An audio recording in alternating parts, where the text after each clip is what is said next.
All right, welcome to another deep dive. You ready to swirl some glasses today? Always ready for a good swirl. Today we're heading south, like way south, Okay, I'm intrigued. How far south are we talking? Brazil. We're diving into this small winery called Seis Mãos, which, for anyone who doesn't speak Portuguese, means six hands. Six Hands. That's a curious name for a winery. I'm already picturing some elaborate hand harvesting technique. Well, I have their About Us page and this profile from a Brazilian wine website. And the name actually has a really cool meaning. But, okay, first of all, the way they're using Brazilian wood barrels for aging, oh my gosh. I am craving some seriously interesting flavors. Brazilian wood barrels, have you ever heard of that? Brazilian wood barrels. Now, that's not something you come across every day. Most wineries, they stick with oak, like French or American oak. So the Hmm. Seis Mãos, they're definitely thinking outside the barrel, huh? They are. All right, so let's jump into this. Six hands, what do you think when you hear that? Six hands? Maybe it's some kind of like collective effort, like more than just one person involved in the winemaking. Okay, you're picking up what they're putting down. It's this whole philosophy, right? They're emphasizing collaboration. You've got the grape grower, you've got the winemaker, and then get this, the barrel maker, all working together, hence the six hands, to craft something special. Ah, I see. So it's not just about the wine itself, it's about the whole process, the community behind it. That's a cool concept. Right. It's like a team effort, like, hey, great wine isn't a solo act. Mm-hmm. And it seems like this collaborative spirit, it goes beyond just the people involved in the actual making of the wine. So they're located in Montebello do Sul, which I looked it up. It's this beautiful region in southern Brazil.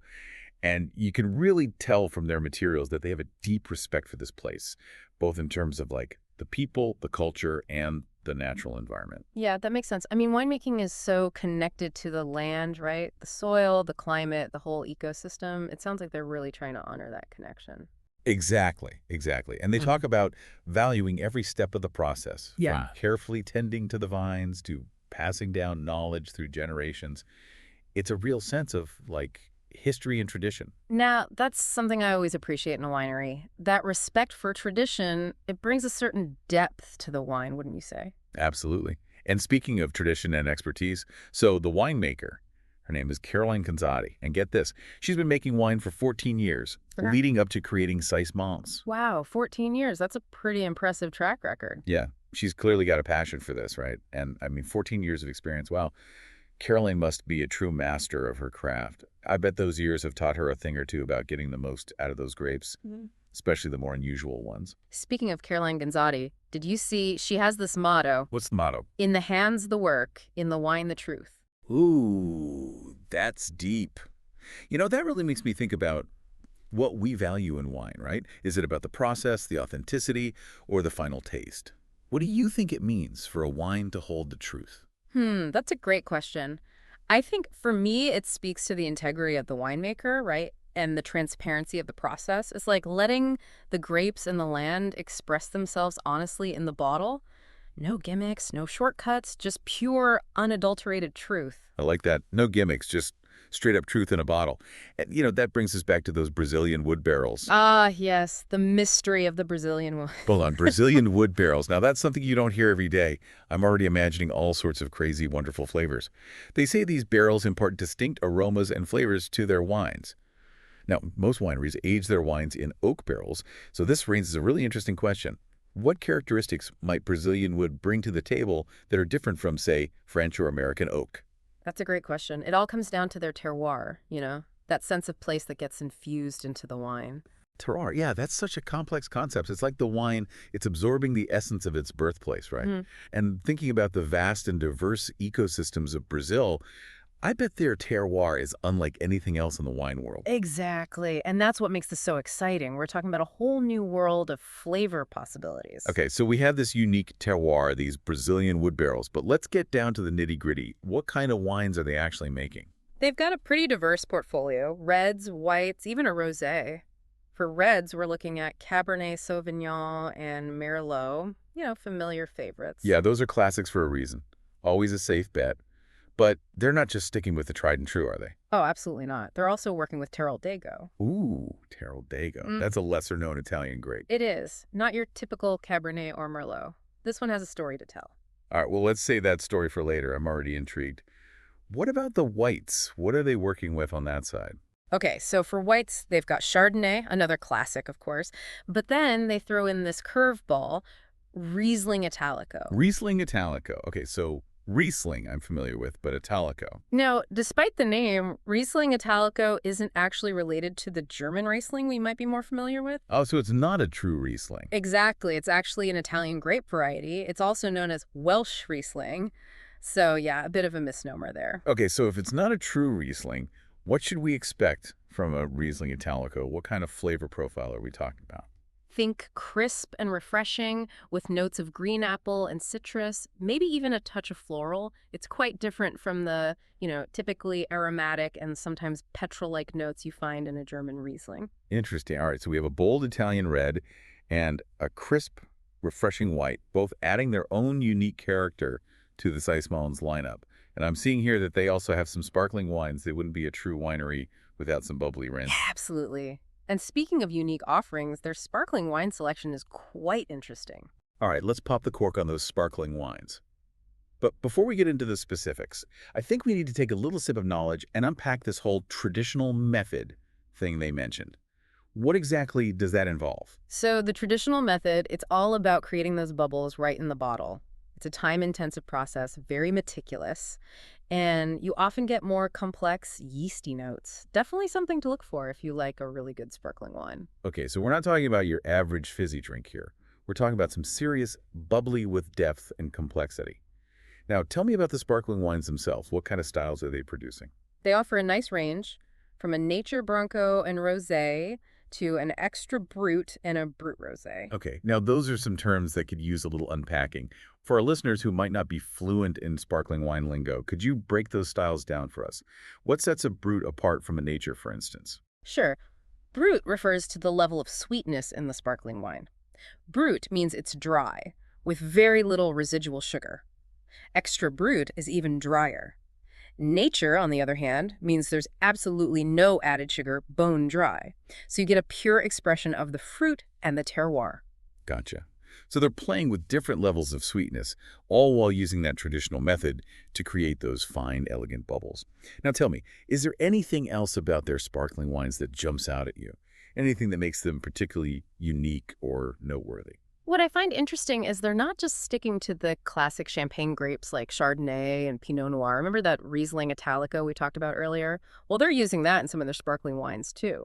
Now that's a twist. I can only imagine the bright, refreshing character that Riesling Italico brings to the mix. I'm already picturing myself sipping a glass of their sparkling Riesling Italico on a sunny Brazilian beach.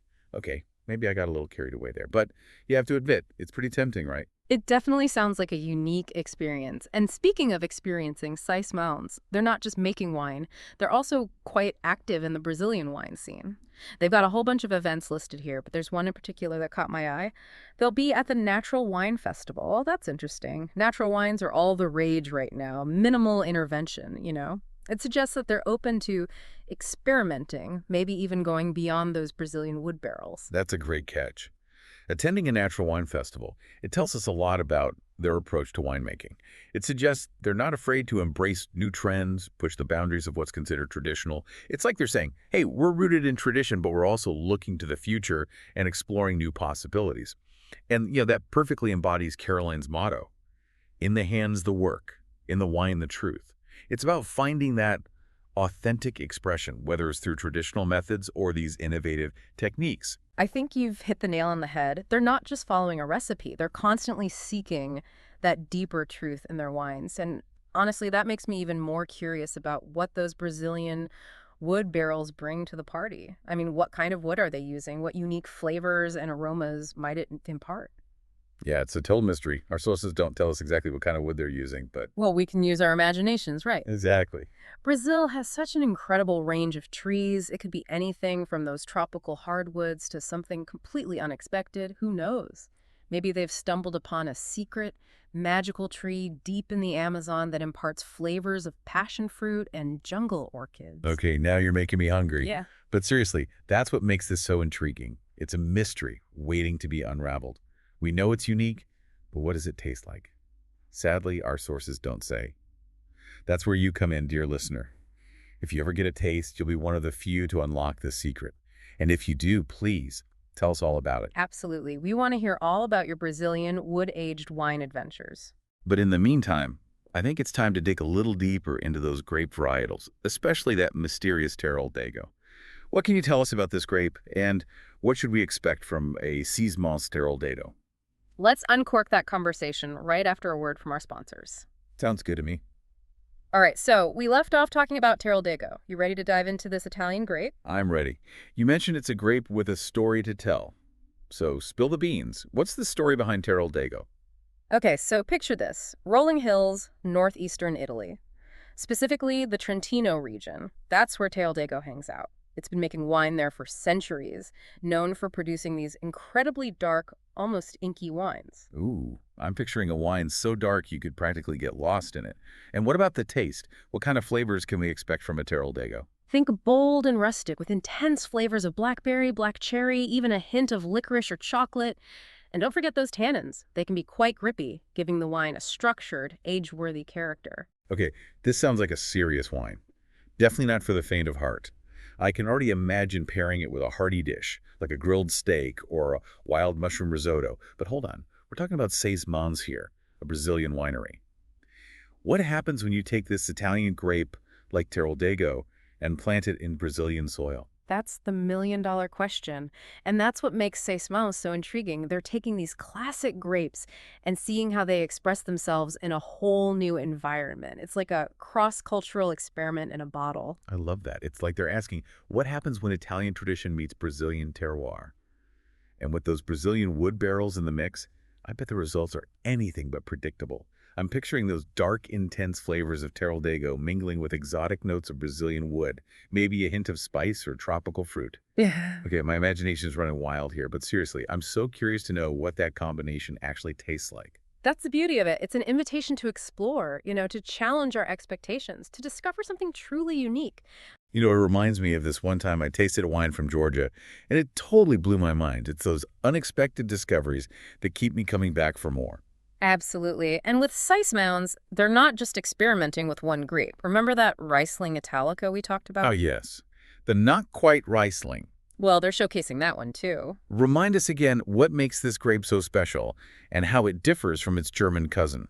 Right, so unlike that German Riesling, known for its aromatic intensity and potential petrol notes, Riesling Italico takes a different path. This Italian variety, also known as Welsh Riesling, is all about bright, crisp acidity and refreshing fruit flavors. So instead of those heady floral aromas and petrol notes, we're getting something a bit more straightforward, easy drinking. Exactly. Think green apple, citrus, maybe a touch of white peach. It's a wine that's perfect for, like, warm weather, a picnic in the park, or just enjoying on its own. Sounds delightful. Okay, so we have these two very different Italian grapes, both finding a new home in Brazil. And remember, these aren't just any old wines. They're being aged in those Brazilian wood barrels. I think it's time we get back to that detail. We've talked about the potential flavors, but what about the impact on the wine's structure? Its aging potential. That's where things get really interesting. Our sources don't provide any specifics, but we can speculate a bit based on what we know about wood aging in general. Okay, let's put on our wine scientist hats and dive into some informed speculation. So, different types of wood have different levels of porosity. That means some woods are tighter while others are more open. And this allows more oxygen to interact with the wine. And this can influence how the tannins develop, how the acidity softens over time, and the overall complexity of the wine. So are we saying that Brazilian wood, with its unique properties, could potentially change the way these wines age compared to, say, traditional oak barrels? Exactly. It's like adding a new variable to the equation. Maybe Brazilian wood allows for a slower, more gentle aging process, resulting in wines that develop incredibly nuanced flavors over time. Or maybe it speeds things up, creating wines that are ready to drink sooner but still retain their complexity.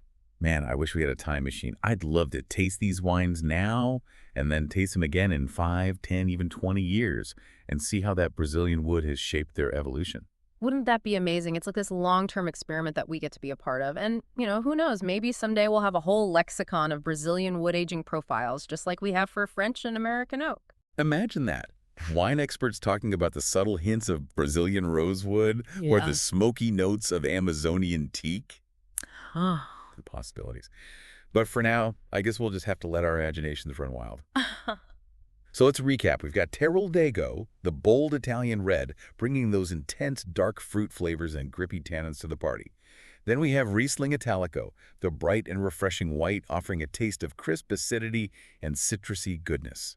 And both of these grapes are being aged in these mysterious Brazilian wood barrels, potentially adding a whole new layer of complexity and intrigue. It's a combination that's both exciting and unpredictable. And honestly, that's what I love most about exploring new wines. It's that element of surprise, that chance to discover something truly unique and unexpected.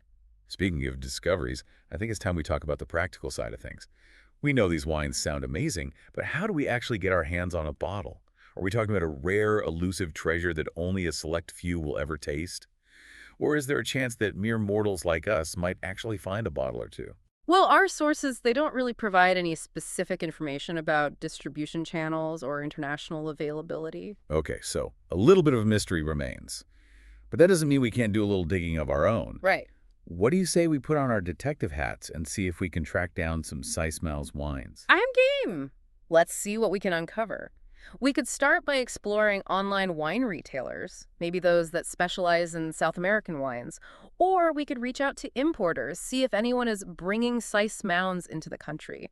And of course, there's always the option of contacting the winery directly. I love that. It's like we're on a mission to uncover this hidden gem. And who knows, maybe Seis Mãos will become the next big thing in the wine world. That would be amazing. And even if they don't achieve global fame, the journey of discovering them is a reward in itself. It's about expanding our horizons, realizing that there's this whole world of wine out there waiting to be explored. So to our listeners, we leave you with this challenge. Embrace the spirit of adventure that Seis Mãos embodies. Step outside of your comfort zone. Explore the world of wine with curiosity and an open mind. And who knows, maybe you'll stumble upon your own personal Seis Mãos moment. And if you do, please be sure to let us know. We are always eager to hear about your wine discoveries. Now, before we wrap up this deep dive into the world of Seis Mãos, I want to circle back to something we touched on earlier. Caroline's motto, in the hands the work, in the wine the truth. We talked about how it relates to authenticity and transparency, but I think there's another layer to it that's worth exploring. What does that motto mean to you on a personal level? How does it resonate with your own experiences with wine? That's a profound question. For me, it speaks to the idea that wine is more than just a beverage. It's a reflection of the people who made it, the place where it came from, the stories it carries within it. I love that. It's like each bottle of wine is a tiny time capsule, holding the essence of a particular moment and place. And when we drink that wine, we're not just tasting grapes and tannins, we're tasting history, culture, human connection. Exactly. And I think that's what makes Seis Mãos so special. They're not just making wine, they're creating an experience, a story that unfolds with each sip. And it's a story that we're still unraveling. A story that's filled with intrigue, mystery, and the promise of delicious discoveries. So to our listeners, we invite you to join us on this journey of exploration. Keep your eyes peeled for Seis Mãos. And if you ever get the chance to taste their wines, let us know what you think. Until next time, cheers to the adventure of discovering something truly special. It really is fascinating how much depth there is to wine when you start, really peeling back the layers. It's so much more than just grapes and regions, It right? really is. There's Yeah. this whole philosophy behind it. The Yeah. passion, the people. Like it's a whole story that's being poured into each bottle. Exactly. And Seis Mãos, they're a perfect example of that. They've got this incredible blend of tradition and innovation, that commitment to their terroir, and that willingness to experiment. It's pretty inspiring. It is. It's like they're saying, hey, this is how we do things in Brazil, and we're not afraid to show the world what we're capable of. I really love that sense of pride. Oh, absolutely. That sense of place, and for us, it's that sense of discovery, that feeling of unearthing something special and kind of hidden. That's what makes exploring wine so rewarding. Absolutely. And with Seis Mãos, we have all these tantalizing hints. The Brazilian wood barrels, those unique Italian grapes, the natural winemaking. It's like they've given us this treasure map. It's up to us to follow the clues and see what we find. I love that analogy, a treasure map for our taste buds. Right. But, okay, we need to address the elephant in the room. We've talked about how intriguing these wines are, but how do we actually get our hands on a bottle? That's the age-old dilemma, isn't it? You discover something amazing, and then you realize it might be next to impossible to find. Right. It's like, is this some rare, elusive treasure that only a select few will ever get to taste? Hmm. Or is there a chance, for us mere mortals to find a bottle? Well, I hate to say it, but our sources, they don't really give us much to go on. No info about distribution or if they ship internationally. So the mystery continues. Yeah. But that doesn't mean we give up. What's our next move? How do we crack this case? All right, detective, I'm with you. Let's do some digging. They've got a website and social media, right? So maybe they have an online shop or some info about distributors. And, worst case scenario, we can always reach out to them directly. Yes, I love that idea. It's not every day you get to chat with the winemaker and be like, hey, how can I get a taste of that Brazilian magic? Exactly. And even if, they don't have the answers right away, just starting that conversation could open up some doors. Maybe they know of some importers in our area or online retailers who specialize in Brazilian wines. Who knows? But the point is, we're taking action. Yeah. We're not letting this amazing discovery just slip away. Exactly. The journey of 1,000 sips begins with a single email or something like that. I like that. And, who knows where that first step might lead us. This could be the beginning of a whole new world of wine experiences, not just with Seis Mãos, but with other hidden gems from Brazil and beyond. Right. The world of wine is vast and full of surprises. There's always something new to discover. Absolutely. So to our listeners, we encourage you, go out there and explore. Embrace that spirit of curiosity. Seek out the unusual, the unexpected, the wines that, challenge what you think you know about wine. And remember, wine is meant to be shared. So if you stumble upon something truly special, shout it from the rooftops. Tell your friends, tell your families, spread the word. Let's all raise a glass to the joy of discovery. I love it. Cheers to that. And who knows? Maybe someday we'll all be sipping on a glass of Seis Mãos, aged to perfection in those mysterious Brazilian wood barrels, toasting to the power of curiosity in a truly great wine. Until next time, happy exploring.